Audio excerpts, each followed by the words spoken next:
Hi, how you doing? Welcome into twitch.tv/Ice Cream Uploads. My name is you alright there, babe?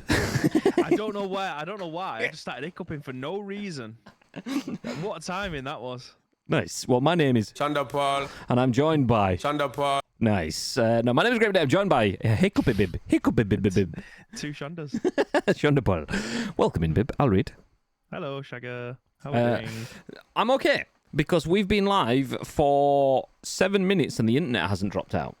Oh my god. So goddamn. Record time. I have had a Sky engineer today, and they have fixed absolutely nothing. I fully expect nothing to change. So for anyone that may be listening to the stream on demand, hi, my name is Graham Day. I'm joined by Baby. We are Ice Cream Uploads, and we'll tell you more about that in a second. For now, I'm going to rant and complain about my internet. Hey. So yes, if you are watching this or listening to this, if you are listening on demand, I apologise. There's a very good likelihood that you listen to this with weird cuts in the middle, and it's not because we're trying to shoehorn ads in. That would be very nice though for us, not for you so much, but for our revenue streams. Yeah, let's go, baby. But my internet craps the bed. So it's been that bad recently that I've got back onto Sky again. I said, come on, someone fucking yeah. So I spent 25 minutes on the phone on Monday evening with someone who was... They didn't try to tell me it was my fridge this time, which was nice. That was good. Although she did try to do lots of other stuff. At one point, she was telling me, do you know what? You probably just need to spend a few £1,000 on a business line.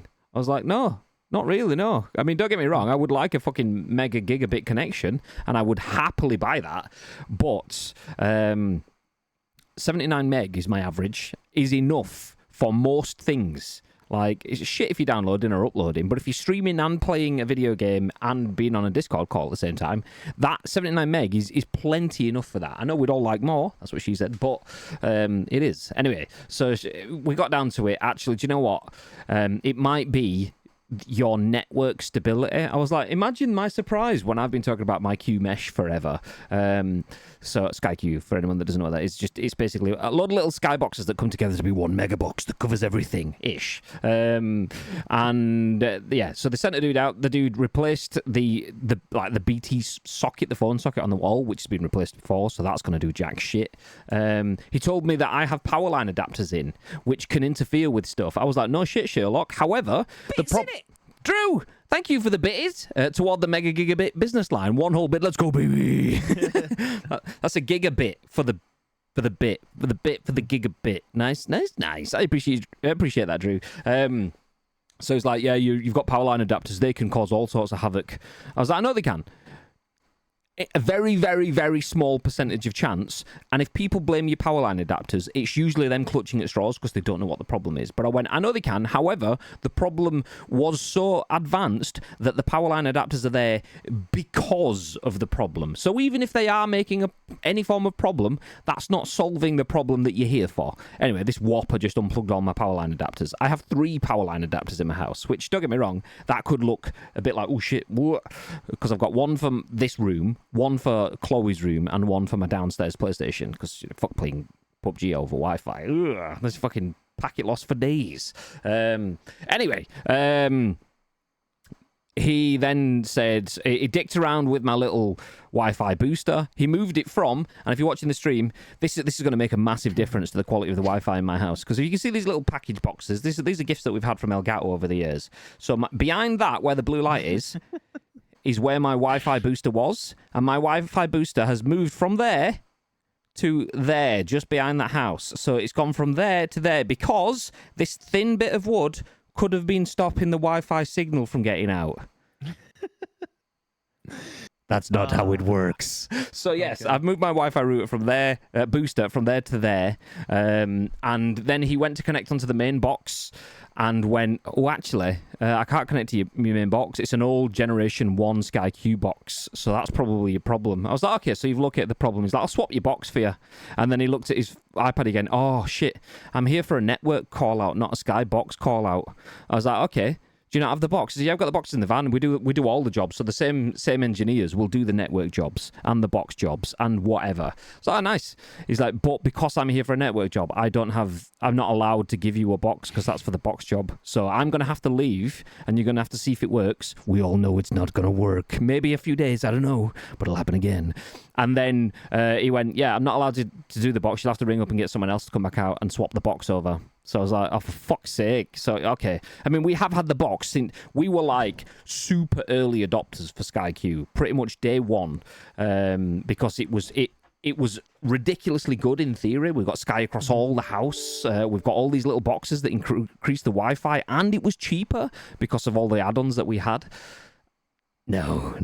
So yeah, basically the box is wank and he wouldn't swap it. So the guy that came out to see my network says, your network is shit because of the box. So you know my network is shit because of the box, but you were here for the network, not for the box. What the fuck? It was like, it's just bureaucracy. Some people higher up have made decisions that you're only there for one thing and one thing only. He even was telling me that there was some dude that was sent to accompany him on the call.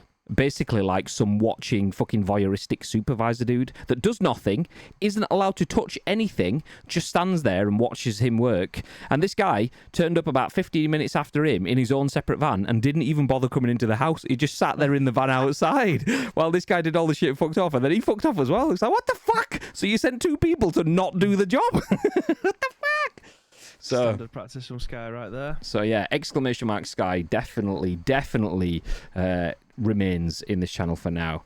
Mm-hmm. Hopefully it's just a case of we were too early in with the software, with the hardware. We got generation 1 stuff and they're on to like 4 or whatever now. And hopefully like they just come and give us a new box. We'll lose all our recordings, all the Christmas films, the Home Alones and the Die Hards and the fucking Scrooges or whatever that we always watch. But they're all mostly on Netflix and shit anyway. So hopefully, yeah. Woosah, vent over, Sky shit. Internet probably will go down, but we're here for video game news. How's Tricks, Bib? It's still tricky, Graham. Yep, still tricky. What about you? Apart from after that rant, I mean, you might feel a little bit better about it now. You've got it all I do. I feel nice now. Now we've alleviated some of the pent-up aggression. I can get into the cooler, good bits. I'm going to snooze this ad break that's just about to start because you may have seen. I made a video last night, and if you did watch the video with any form of volume up, you would have heard in the background because it was warm in this room last night. My PC was full churning, but we have spoke about this a few times.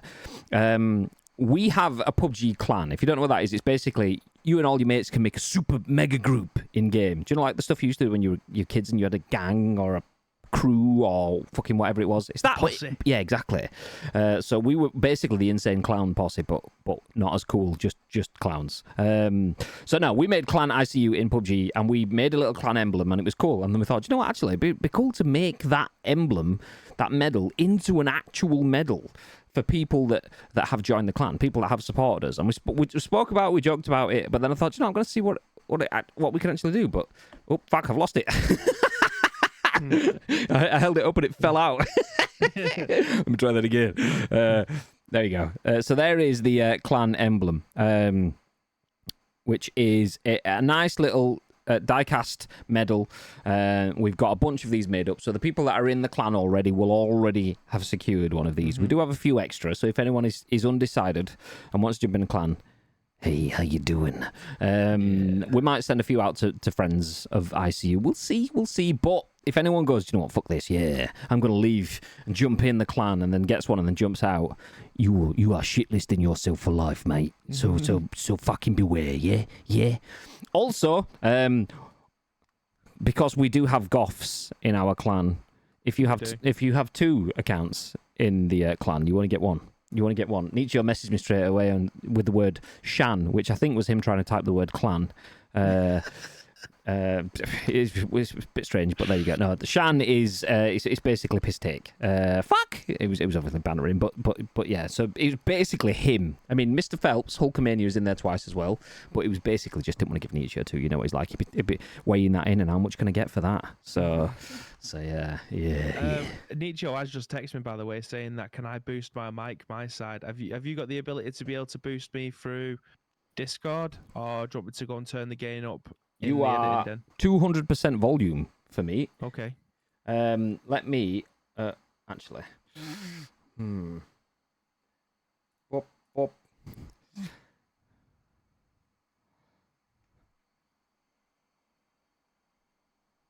Shana Pal. Sean and or Paul. Ooh, yeah, that was a bit louder. Yeah. That's sweet. Great style. Is that a good balance for you guys? Does it sound okay now? Is it decent? Is it decent? While you guys respond, I'll run through the chat. Nietzsche says, ! Time. The time is currently 3:01 p.m, which is basically 10 a.m-ish. Nice. I'm here for all the free stuffs. Hey, I'll drop that if you want. Nice. The thing is, when it fell out of this little case, the reason it fell out of the case is because I got them to put a little magnet in underneath the foam to hold it in place, but then that makes it a bit top heavy. So it's cool when it's sat in the case, but when you hold it forward, it flops out. Story of my life. Blimey. Rewind and hit replay on this. My name is Optimus Prime. His name is Optimus Prime. Lake, thank you very much for the 26 months, you beautiful man. We appreciate that very, very much. It says, this is absolutely how Finnish people speak, by the way. Nitas ilmesexy. He said my name at the end. That's all I heard. Ilmesexy? Nice. And then JMK rolls in with the exclamation mark time. Damn Nietzsche, to which Nietzsche responds with, get shit on, kid, because Nietzsche got there first. It did not tell your sentence. It didn't tell you sentence. It did the other day, though. So, like, you got to use it twice. Like, so I can play the one from 2 days ago. My name is Optimus Prime. Lopu mutantas humanitahe. Lopu mutantas humanitahe. There you go. Yep, that's what I thought as well. I definitely knew it said that. I'm definitely not just copying TTS at all. Not that TTS is anything to go by, because it thinks our remote is up the IQ rather than up the ICUs. Up the IQ. Damn, Twitch is taking its time sending me notifications. Yeah. Hi, Dad. Look, Dad. It's my favourite clip of all time. It's fucking world-class clip, that. Yeah. Nice. That's my favourite. Live on the front page of Twitch as well. Oosh. Such an attention seeker, that babe. I know, starting the stream is like... yeah, honestly. Fixed! Yeah, fixed, exactly. As Tito says, it's us, not you. The stream isn't down yet, but it probably will be soon, because Sky. You just need to stop being so cheap and stump up for fibre to the premises. I mean, I absolutely would do. I would do. I can only get fibre to the cabinet, and I'm not spending £3,000 or whatever it costs to get... Forget, my exchange is there as well. Like, I can see the cab. I just... You got Nightbots to time out somewhere? Are you not got Nightbots? Oh, yeah. Oh, I don't know. Let me jump into the split screen, which will probably have Bibby in the wrong place, but it's fine. Yeah, it says Bibby's at home. Fuck's sake. Confirmed. ICU studio. Confirmed. So... I was talking about, I mentioned Drew the other day. I don't know if Drew was around to hear it, but me and Nietzsche were talking about him behind his back. You know what we're like. We're like. Bitches! Yeah. But Drew, for anyone who doesn't know Drew, he's a lovely person, but he doesn't want you to know that. He presents himself as a troll. I mean, don't get me wrong, he is a very, very good troll, but that's the way he pushes it. Anyway, I think it was... I might be describing this wrong, so feel free to correct me, Nietzsche. But Nacho has the ability to time someone out in his channel. So if you spend your 10,000 sprinkles or whatever it is, you can time someone out. So he timed out Nightbot. Amazing. Oh, world class. Fucking genius stuff. Oh, why have I never thought of that before? Fucking absolute beautiful. Well, nice. I think you should convert Thor's hammer into a network access point. It sounds like a euphemism. Dicked around with your wire adapter. Yes. Sure, this guy was from Sky, not fucking Acme. Same. Have you seen a guy from Sky and a guy from Acme in the same room? I bet you haven't. He's contracted and paid to do a set job. I bet it's franchise operation. It's summer. So the box is causing you a network issue, but they can't replace the box because he's on a network job. Yes, exactly. Literally, exactly that. So I have to go speak to the box people to fix the network issue, and then hopefully my network issue is fixed. But if not, after the box people have been, the network issue people can come back again. Even though the box and the network people are the same people. God damn. God damn. I never trust anyone who works... Oh, lost it. For these companies like Sky and Virgin. All a bunch of whoppers. I never trust anyone whose eyes are in the bottom of half of their heads, such as Chris Witter. Appreciate the offer, but I won't take one. I don't play it enough, so let someone else have one. You're having one, Tito. You're having...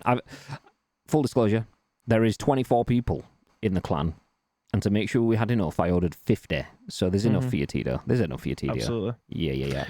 Some breaking news, by the way. Oh, go on then. So the Lord of the Rings card, the actual ring...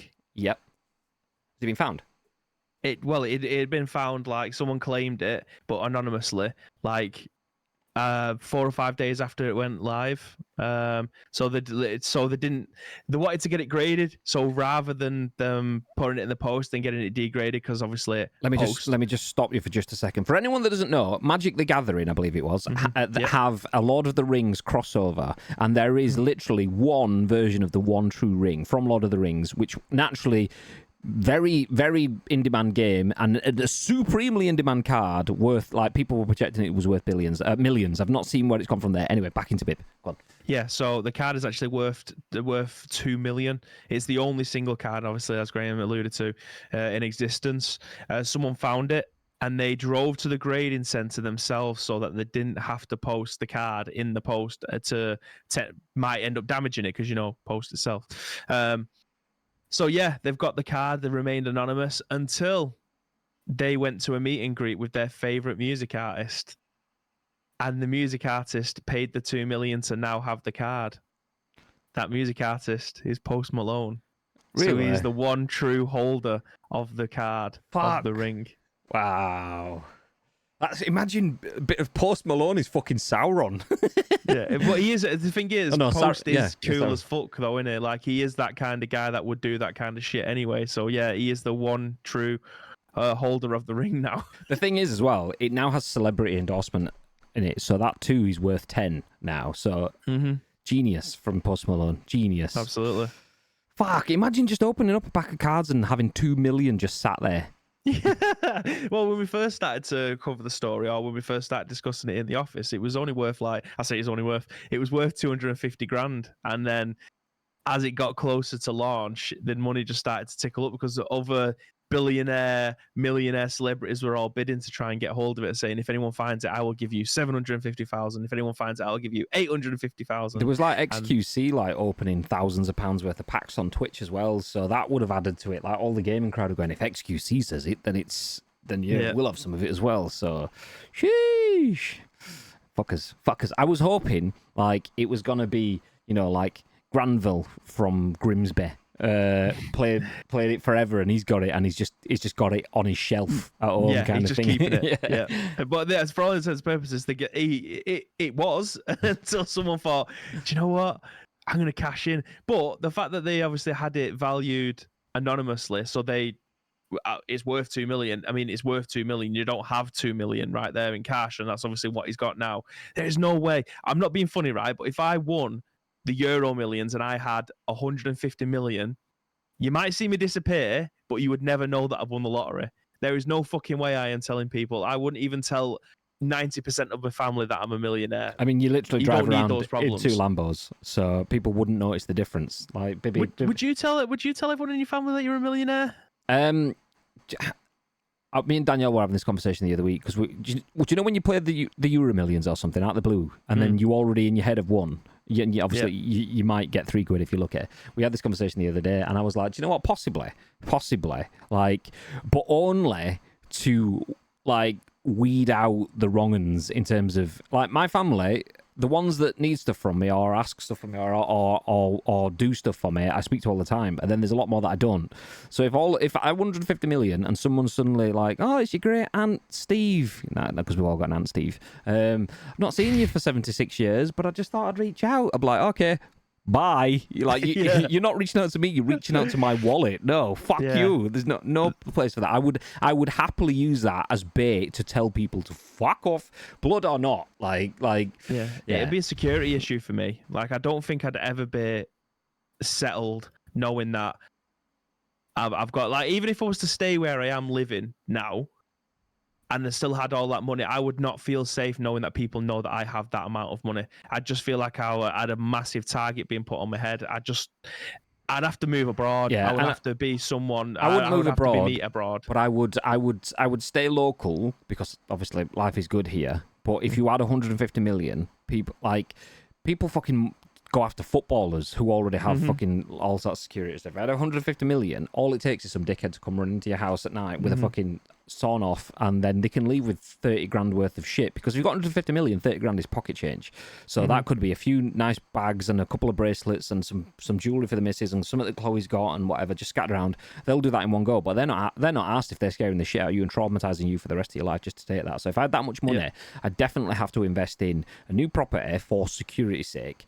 But like Nietzsche was saying there, if I had 150 million, I'd be giving 100 million away to friends and family. Maybe not that much, because I'd be thinking, okay, I'm setting up generations. I'm gonna fucking, we'll buy ICU studios and like Preferably one in fucking Manchester. yeah, exactly. It'll be like fucking Trump Tower, but we'll take over the fucking, what's the tall one? I can't remember what it's called now. The Beetham Tower, but what's it actually? The Hill, is it Hilton? The tall thing? The Hilton in Manchester. So we'll buy that, turn that into the ICU tower, literally. We'll get it decorated like something from Lord of the Rings, so Post Malone can come along and chill at the top with his one true rig. Fucking yeah, boy. But yeah, I find it very difficult. If I won a couple of grand, then obviously you might treat the people around you and stuff. A couple of hundred, but yeah, I don't know. I don't think I'd be able to cope with having that much money. Yeah, you just make sure it's not liquid, like in terms of you put it into mega savings accounts. So if people go, give me your money, you go, okay, well, you come back in 3 weeks when it clears, then yeah. Sucker! Yeah. But yeah, I'd be sorting people like me and Daniel had the same conversation, like, yeah. Anyway, put a pin in that. Video game We news. are here to talk video games. We've been here for like 20 odd minutes just chatting shit because that's what we do. So what happens when we get a couple of days where we can't stream because my internet's fucking wank and stuff. So we've got stuff to catch up on. Let me just catch up quickly. Can you turn the City fan down again? Yeah, 1 second. Isn't that what they chant in Indiana Jones and the Temple of Doom? I can't remember what that chant goes like now. Although I was talking about chants yesterday when we were in the office. We're talking about the kickboxer film, Jean-Claude Van Damme. Naksu Cow! Anyone sees that film? World class. Anyway, was it in a volcano? It was. The one card to rule them out. But don't tell this book, it will try to take it to Mount Doom. Who's Doom and why will he mount them? David says that you should get both Sky guys to turn up at the same time and say, left hand meet right hand, now a talk. Well, left hand is right hand. That's the thing. It's not, it's the brain above the hand that won't ever turn up, that decides to call. It's like the one true hand that rules them all. But today you're the left hand. Yeah, but I can do the right hand stuff. Yeah, but you're the left hand today. Leave the right hand stuff for the right hand. But I am the right hand. Not right now. You're not. It's that shit. So it's not the hands. Not our family. Lol. Exactly. I'd buy my local cemetery and evict all the corpses as fucking freeloaders. Pay a one-off fee to be on my land. I think not. Guff. I wouldn't tell anyone, but there would be signs. Pop. Just Milos everywhere. Speaking of Milo, I need to send a picture to Milo. Complete tangent. I was supposed to get into the news, but I'll get there eventually. I would need to send a picture of Milo to Bibby earlier on because he was like, should we jump on to do the scoop? I says, I might be ready about 2-ish. Lol, it's 3-ish. But I'm going to grab some food. Don't know what I've had yet. Turns out we had bacon butties. Milo doesn't come into this room. Guess who was sat right here? Hi, we've got bacon. He's like, no, Milo. I've got bacon. Fuck off. Some in our family can tell how much change you have in your pocket just after you take 2 steps and we'll be around cap in hand. Let's say Anam Shabai. That's it, yeah. Anam Shabai. Yeah. After Mornish, you muddy funksters. Agent Superhero. Hey, how you doing? Welcome in. Who are you? Nietzsche. Tito to Nietzsche. Hi, friend. Nietzsche to Tito. Who are you? Wow. Goddamn. Anyway, we are here to talk video game news. We usually run through the intro. I'll do a bit of a skimmed down version for it. Basically, we bring you the biggest, the best, the breaking news from the world of video games, and we will tell you what we think about it, our thoughts and impressions. We want to hear your thoughts and impressions. So if you are on the stream, please do feel free to get involved because this does get turned into on-demand content. So if you are watching, please do feel free to get involved. One final reminder as well that next Monday is the loot drop day. So if you are a sub to the channel, if you're watching and thinking I might sub, we will be giving out a prize for a sub on Monday. So yeah, feel free to sub to the channel, but you don't have to. For now though, we are going to get started talking about video game news because I imagine that's what most people are here for. Mr. Bibe. Harry Potter! Potter! Would you like some Harry Potter news? Do you know what, Graham? I'm not a pothead, but I'd like some Harry Potter news. Well, that's where we'll kick things off. We're then going to talk about Star Wars Jedi Survivor coming to new formats. Remnant 2, developers doing some pretty sneaky shit. That's actually a cool story to wait for. Saints Row's reboot and Diablo 4. We'll have some news on that too. But to kick things off, also, I couldn't get F11 working the other day. It turned out I had a fucking keyboard update in and amongst everything else. I had to update the firmware for my keyboard, so that's why it wouldn't work. But there you go. Jordan Midler at VGC says, Harry Potter Quidditch Champions footage has started to leak online. Harry Potter! Quidditch was notably missing from 2023's Harry Potter RPG Hogwarts Legacy. I want to, just on this, I've been in the Quidditch Champions Discord since it was very first announced. They've had 3 different campaigns of, if you're already in, you can sign up to get access to early access betas and shit. Fucking, not once have I been included in that, but fucking whoppers on the internet that have started leaking it. So yeah, footage of Harry Potter Quidditch Champions has started to appear online. The footage, which VGC has verified, is believed to be from the closed testing that is currently taking place for the game on PC. VGC won't link to the footage, as it has been captured against the rules of the closed tests NDA. The footage was briefly on YouTube before being taken down by Warner Brothers. The main clip circulating online appears to confirm that players can either play as a created character or choose from a number of characters from the Harry Potter series, including Harry Potter, Ron Weasley, Draco Malfoy, and Cho Chang. Quidditch was notably missing from 2023's Harry Potter RPG Hogwarts Legacy, the game that featured broom flight and the Quidditch pitch next to the school, but the sport itself wasn't playable. Sorry, I had to be back again. Quidditch Champions game is billed as, quote, a complete standalone Quidditch experience that engages players in the sport of Quidditch and other broomstick adventures alongside friends in a competitive multiplayer setting. Quidditch Champions has been in development for several years at LA-based Unbroken Studios, which is currently contributing to the console versions of Suicide Squad Kill the Justice League. The studio, which employs around 100 staff, previously developed and self-published multiplayer shooter Fantastic Plastic Squad. What? What? And PC Battle Royale game Fractured. Fantastic Plastic Squad. big fan. A release date for Quidditch Champions has yet to be released. Interesting. So the game has been leaked. Have you seen any of the leak footage yet, Bip? No. I have not. I haven't. I haven't looked either. But my initial question, I mean, obviously we know a game was already in progress. We spoke about it a bajillion years ago when it first opened up. I did sign up to get involved in the testing phases. Nothing has surfaced for us. Boo. But would you be interested in a Quidditch game? 1, and 2, is this the reason that Quidditch doesn't exist in Hogwarts Legacy? For those that don't know, they mentioned in the article, Hogwarts Legacy, massive RPG game, really, really good game, to be fair.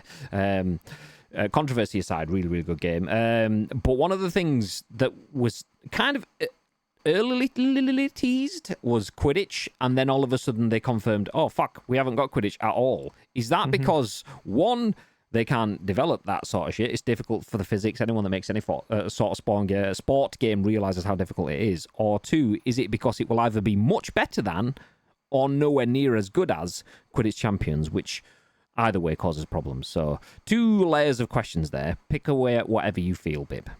Yeah, so in terms of the Hogwarts Legacy stuff, a lot of people was hoping that this would be coming as like a DLC thing, maybe for 20, 25 quid or something.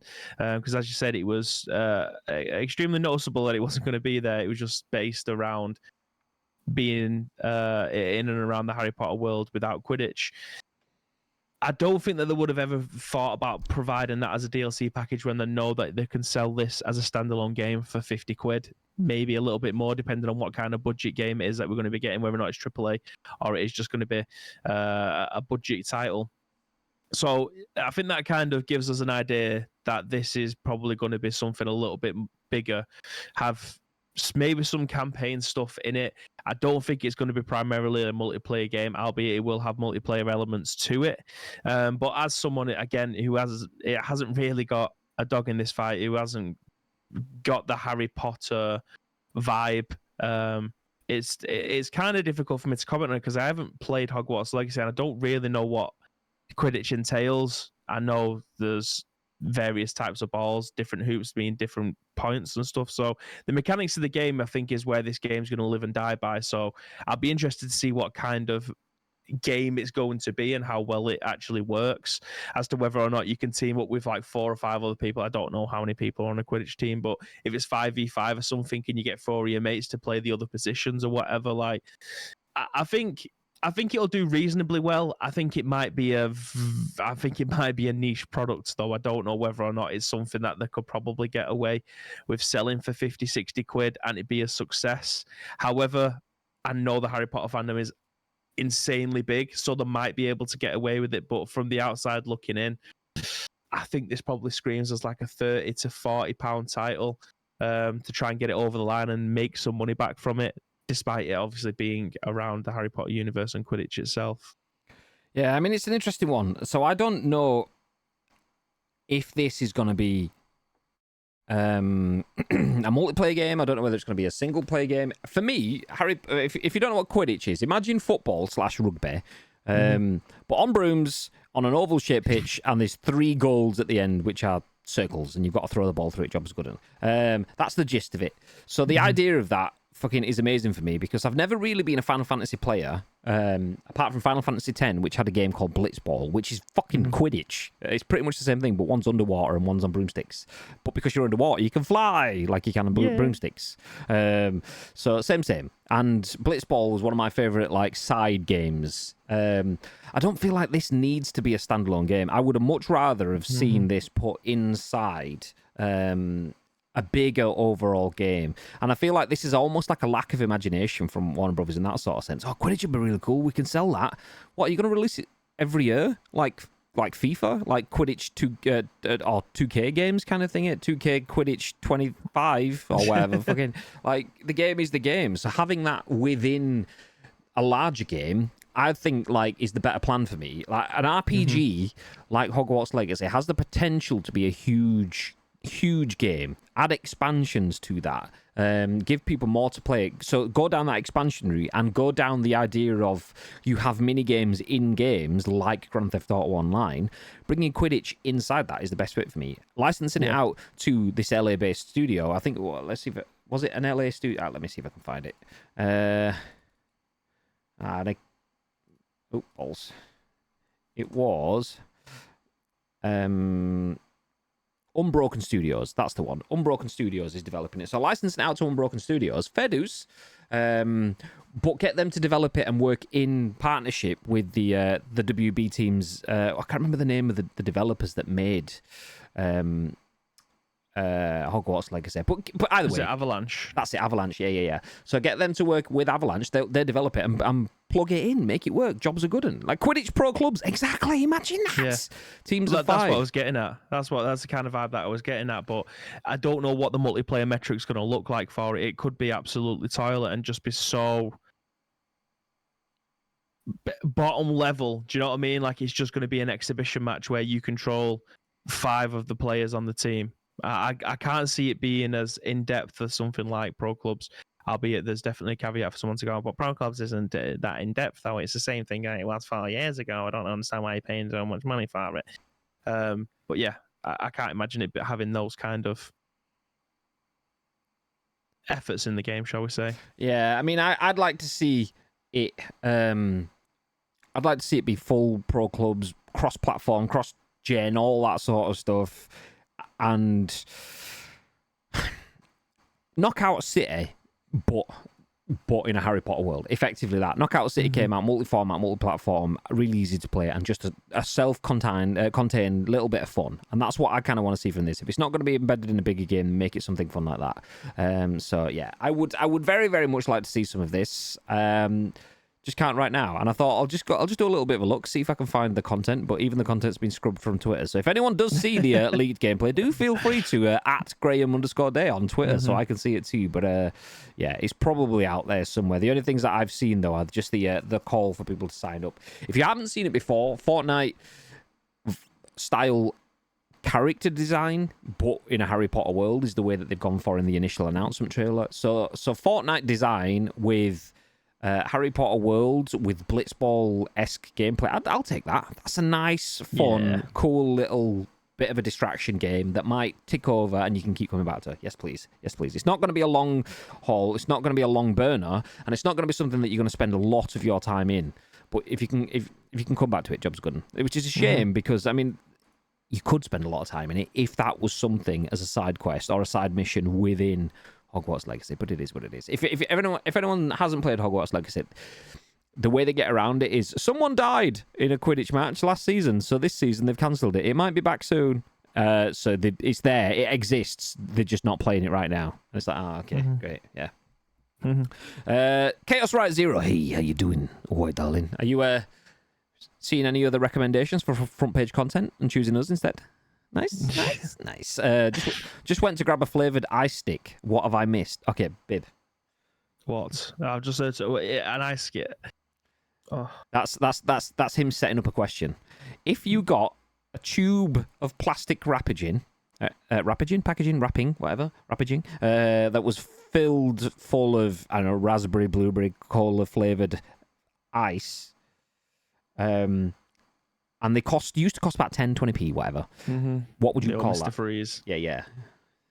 So I was actually in your chat while I was hearing people. I was disgusted. I was mortified at what people were calling it. It's a fucking ice pop every day of the week.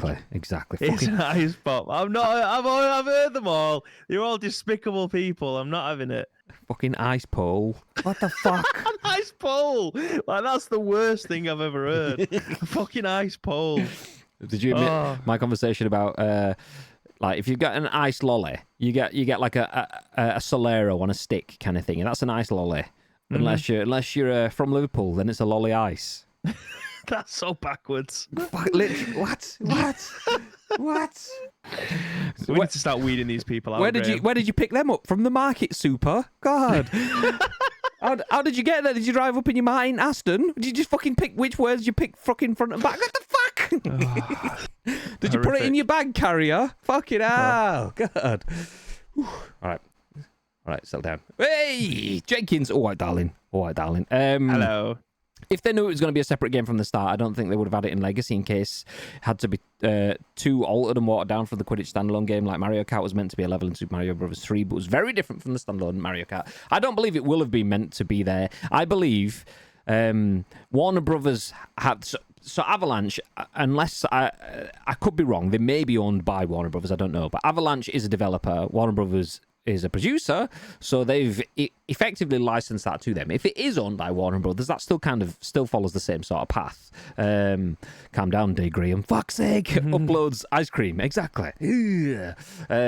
So yeah, anyway, basically, whether they're in-house or not, they've essentially got that team to make the game Hogwarts Legacy. Jobs are good. Either they've pitched for it or they've got to do it, whatever. But then Unbroken Studios, or whatever they're called, the LA-based ones, they've pitched to do a Quidditch game. And that tends to be what happens. You'll get developers that will go to IP holders and go, I want to make an IP for your game. Can I buy the rights to your game? You help with the promotion. I use a brand that people recognize. Like Insomniac making Spider-Man, for example. Insomniac have approached Marvel, said, we want the Spider-Man license, we'll make a game, you get a chunk of cash, I get a chunk of cash, jobs are good. And that could have been what's happened with Unbroken and this Quidditch game, because you will often get big brands having their game licensed to multiple different brands that are releasing and developing multiple crossover games at the same time. Star Wars is a great example. Ubisoft, EA, and fucking everyone making games for Star Wars at the same time. So they've probably done that. And it seems to me like either Avalanche have gone, do you know what, this Quidditch is actually pretty difficult. Maybe we will work on a Quidditch update. Or they've gone, oh, actually, our Quidditch stuff was okay, but Quidditch Champions is a lot better, and it will make ours look shit. So, yeah, we'll hold it back. For me, it's one of those ones kind of thing where they've probably just looked across the room and gone, yeah, that will make us look stupid. Let's just get rid. And then they might come out with it later on or not. I don't believe it's a case of this is a spin-off of what Avalanche were doing. I don't believe it's a case of, fuck, yeah, well, we started doing game, we might as well make it a standalone game because people enjoy that. I feel like if either Avalanche were always going to have it or they were never going to have it, I believe Unbroken was probably just something that was happening at the same time. Could be wrong. Can't download. Try again. Download can't. Again, try. Whoa. I do jujitsu. Do you? Hey everyone, how are we today? First time in the stream. Glad I can be here. How you doing? Welcome in. Do you really do jujitsu? Nice. I do words. Sometimes very good. Sometimes very shit. Sometimes maybe good. Sometimes maybe shit. Anyway, so Harry Potter will be stepping back into video games in Quidditch Champions. But that's enough of that. We'll jump into our next story, which is about Star Wars. I've just mentioned it then. This time, Chris Scullion at VGC is talking about Star Wars Jedi Survivor, which will now be coming to PS4 and Xbox One. EA has confirmed that last-gen versions are in development. Nice. EA has announced that Star Wars Jedi Survivor will be coming to PS4 and Xbox One. Although no release date has been suggested, the company revealed the news during its Q1 2024 earnings call. Star Wars Jedi Survivor Q1 2024. Oh, okay, tax year. Okay. Star Wars Jedi Survivor is. I was thinking, fucking where? What day is it? What fucking year is it? Star Wars Jedi Survivor. This is a quote, by the way. Is pure blockbuster entertainment rooted in a timeless, culture-defining IP. CEO Andrew Wilson said during the call. Our team at Respawn proudly launched this title to critical acclaim and commercial success. Millions of players have already engaged with the game, making this one of the biggest events in the Star Wars? That should be Wars. Galaxy this year. Missed the W there, okay. Drop the W, that's an L. Thanks to the strength of this legendary franchise and community demand, our development team has committed to bringing this Jedi experience to PS4 and Xbox One. Okay, we can stop there. You get the idea. Is this a surprise? Surprise. Nice. A game that is successful. That is a sequel to an already successful game. A game that previously came out on PS4 and Xbox One. Is it a surprise that they are making it for older generation consoles? And if it's not, should other brands take this into account? The fact that, do you know what? Rather than being hampered by making a game that works on all platforms day one, maybe prioritize your development. What are your thoughts, Pip? Yeah, I mean... 2.5 years, are we 3 years out since the PlayStation 5 and Xbox Series S and X came out? We're around that, aren't we? Yeah. Closer towards October, November time, we'll be 3 years out, which is an awful long time in video games because we're probably only 3.5 years away from the next generation of video games. So the fact that they're doing it now is a little bit out there. How long's the game been out? About 6 months. Was it last Christmas? It might not even be Christmas. It might have been like April. I think it was April that it came out. Right. Okay. So I mean, the gap in between then isn't that bad, is there? Yeah. I feel like provided obviously the game came out on the previous console, so I feel like if people haven't quite made the jump over to the current gen consoles rather than just playing on the last gen all the time. I feel like that. Yeah, I don't see anything wrong with this, considering the gap between the game coming out is about 4 months to be able to scrape it all back and be in a workable condition. If it was like November time last year, I'd have been like, "Is this really needed?" But it was 28th of April, so almost May. So yeah, so May, and it's the end of May, and we're now start of August, kind of thing. Yeah. So. I think that's a good remit of time. But if it was anything later, if it was like, I don't know, 8 to 12 months, I'll be like, I don't think people probably aren't hankering for it. But obviously, the install base for the likes of the PlayStation 4 is still absolutely massive. I know there's a lot of my friends that are still playing on PlayStation 4. So for those guys, I'm happy that you're able to play a newer Star Wars game that you might not have had the chance to if it just stuck to new console stuff. But there'll be a lot of people saying, is this worth their time? Like, how much do they think that they're going to be getting out there? They must have done some sort of scoping out to think, okay, it is actually worth our time to go back and essentially have another release date for this game. It's like going out and having it in the cinema twice. Do you know what I mean? Like having a new reboot day. So they obviously think that they're going to be able to make some form of money back from it. Good on them. If there's money there on the table, go out and try and get it, especially if the game is is it an all-timer? It's definitely up there in terms of better Star Wars games. Yeah, I mean, for me, Jedi Fallen Order was a game of the year level game, and is one of my favorite Star Wars games ever. This, for the most part, I mean, I did see some people say they preferred Fallen Order, but most people said that they preferred, or that I saw from people in my circle of influence, said they preferred Survivor to Fallen Order. And within this article, the contexting that VGC give is that millions of players played it in the first 11 days. That's one of their articles from back then, where they go, EA didn't give you the exact figures, but in the first 11 days, they'd welcomed in millions of players. And also, Jedi Survivor was one of the main reasons, this is quoting the article from VGC, for its record-breaking Q1 earnings, as well as the continued success of FIFA, which obviously will do all the heavy lifting. But that that was critically and commercially massively successful. Which for me, in a time when people are getting a little bit fatigued by Disney MCU and Disney Star Wars content, because we've had some sort of like mediocre bits flopping out and so on. The fact that EA, who have had mediocre time in the last 10 years with Star Wars, in general, some absolute bangers, some absolute missed opportunities, which evens out as mediocre. They could have done phenomenal bits, but didn't.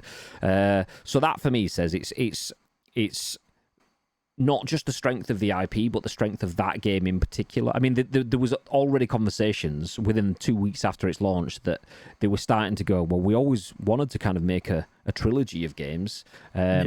So if the game came out on PS4 and Xbox One previously, you've got to be working on mostly the same systems at this point. You've already got a large install base there, and you're going to be making another one. It just seems like a no-brainer to me. Cash in, make the money. So you're saying like it's almost like another hit of the cinemas. Maybe PS5 and the series consoles were the cinemas. This is it coming to like fucking Sky Store or whatever at home. That's your console generation. Everyone's got a Sky Store at home kind of thing. Yeah? But yeah, so it makes sense for me. It makes sense. I'm actually quite glad that they didn't overface themselves, because talking about EA's checkered history. Jedi Fallen Order was my game of the year because I played it in December. It came out in November. So I played it just after, by coincidence, it was like 2 days after their first major patch hit, which fixed a lot of bugs, and there was a lot of bugs. So it was almost a flawless experience for me. Other people, not so much. And this, you didn't hear anything to that scope with this. And I think that's probably partially down to the fact that they were just focusing on PC console top end rather than console full spectrum. So it's smart success, 2 bites at the cherry. You keep column inches, hearts and mind, and then you build up for the end of the trilogy.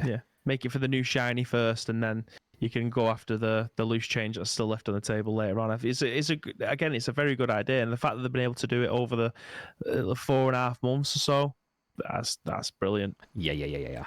Okay, we've got one more article. We do actually have 3, but I'm going to shelve 2 till Friday because we've only got a few minutes left at time. So this one I want to cover now because it's pretty cool. I've not read it. I've read the title, and the title alone caught my attention. And that is this one from Matt Wales at Eurogamer. It says, Remnant 2 has a secret class its developer deliberately hid for data miners to find. That's the only bit I've read. And how fucking cool does that sound? Quote, to unlock Archon, one must penetrate the code itself.